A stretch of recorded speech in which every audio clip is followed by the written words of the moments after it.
अस्सलाम वालेकुम। मैं अशफाक अहमद शेख, वार्ड नंबर 102 से आज़ाद उम्मीदवार आज आपके सामने एक बहुत ही अहम इम्पॉर्टेंट इंफॉर्मेशन शेयर करने के लिए आया हूं।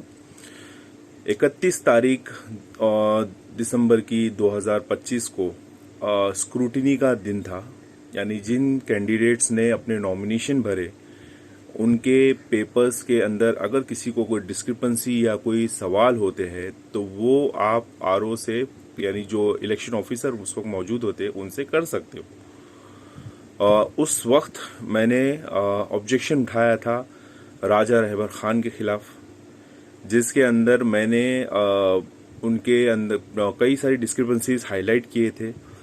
बट उस वक्त आरओ साहब ने ये कह के कि आप ये सारी डिस्क्रिपेंसीज कोर्ट में फाइल कर सकते हो, हम यहाँ पे उस पर एक्शन नहीं लेंगे, ये कहते हुए मेरे हाथ से वो पेपर्स ले लिए थे। तकरीबन 20 मिनट मैंने उनके साथ में वहीं बैठ के आर्ग्यूमेंट किया था, बट उन्होंने फाइनल वर्डिक्ट मेरे एप्लीकेशन के खिलाफ ये दिया कि आप कोर्ट में इसको अप्लाई कर सकते हो, चैलेंज कर सकते हो। एंड उसके बाद मैंने तकरीबन 4 एप्लीकेशंस और एक आरटीआई उनको दिया फॉर द सेम रीजंस कि मुझे उनके सारे पेपर्स और सारी डिटेल्स चाहिए। और मुझे कुछ पेपर्स मिले उनकी तरफ से, जिसके अंदर मैंने आपको 2 स्क्रीनशॉट शेयर कर रहा हूं फिलहाल। इस एफिडेविट के अंदर जो राजा रहबर खान ने सबमिट किया है, इनमें उन्होंने सबसे पहले मेंशन ये किया है कि उनके टोटल 4 बच्चे हैं। बट अगर आप एफिडेविट का कॉर्नर देखोगे तो उसमें सिर्फ 2 ही बच्चों की डिटेल मेंशन की गई है, बाकी 2 बच्चों की डिटेल्स नहीं मेंशन की है, which is a clear cut discrepancy. यानी अगर आपके बच्चे हैं तो आपको डिटेल्स डालनी है, और अगर आप नहीं डालते हो that means you are hiding those details. Number 2, इन्होंने मेंशन किया है कि उनके नाम पर 0 केसेस है, विच इज नॉट ट्रू।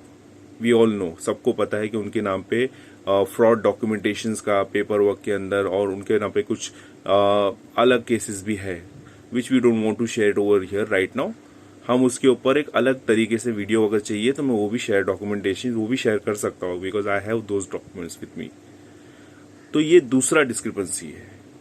यानी अगर आपके पास पुलिस केसेस अगर आपके ऊपर है, आप कहीं अरेस्ट हुए हो या डिटेल्स आपकी है, तो आपको मेंशन करनी है, और उसके ऊपर अगर आपके केसेस चल रहे हैं तो वो डिटेल्स आपको डालनी है, जो कि राजा रहबर खान ने नहीं डाली है, which is again a violation और डिस्क्रिपेंसीज है, जिसके ऊपर जब मैंने आरओ साहब से ऑब्जेक्शन उठाया तो उन्होंने साफ उस पर एक्शन लेने से मना कर दिया।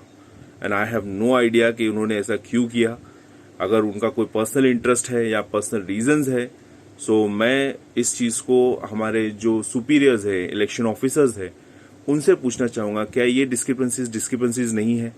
और अगर ऐसा नहीं है तो फिर एफिडेविट का कोई सवाल ही नहीं उठता, आप हैंड रिटन पेपर ले लिया कीजिए और इसको इस प्रोसेस को खारिज कर दीजिए। क्योंकि अगर आपके ऑफिसर्स डिस्क्रिपेंसी को खारिज नहीं कर सकते तो आई डोंट थिंक सो इसके ऊपर हमको कोई आगे बात करने की जरूरत है। थर्ड थिंग जो सबसे इंपॉर्टेंट है, राजा रहबर खान के आधार कार्ड और पैन कार्ड के अंदर स्पेलिंग मिस्टेक है, जिसकी वजह से नेशनलाइज बैंक में उनका अकाउंट नहीं ओपन हो पाया। उसके बावजूद उन्होंने अपनी बैंक डिटेल सबमिट की है, जिसके ऊपर मैंने कई बार, तकरीबन 5 से 6 बार रिक्वेस्ट दी है कि मुझे उनकी बैंक डिटेल्स देखनी है कि उन्होंने किस बैंक का डिटेल सबमिट किया है, और वो डिटेल्स अभी तक मुझे नहीं शेयर की गई, which is again a clear violation. अगर कोई आदमी इतनी सारी डिस्क्रिपेंसीज, इतने सारे वायलेशंस के बाद भी इलेक्शन कंटेस्ट करता है, सो मुझे लगता है कि हमारे इलेक्शन कमीशन को बहुत ज़रूरत है ध्यान देने की। अगर ऐसा नहीं हो सकता है तो आई रिक्वेस्ट कि आप उनको विजय घोषित कर लीजिए, क्योंकि अगर वो इतनी सारी डिस्क्रिपेंसीज के बाद भी इलेक्शन लड़ रहे हैं तो मीन्स सब कुछ सेट है। मैं रिक्वेस्ट करूंगा इलेक्शन ऑफिसर से, इलेक्शन इंचार्ज से कि इसके ऊपर स्ट्रिक्ट एक्शन ले और मुझे मेरे दिए हुए लेटर्स का जल्द से जल्द जवाब दे। अस्सलाम वालेकुम, शुक्रिया, थैंक यू।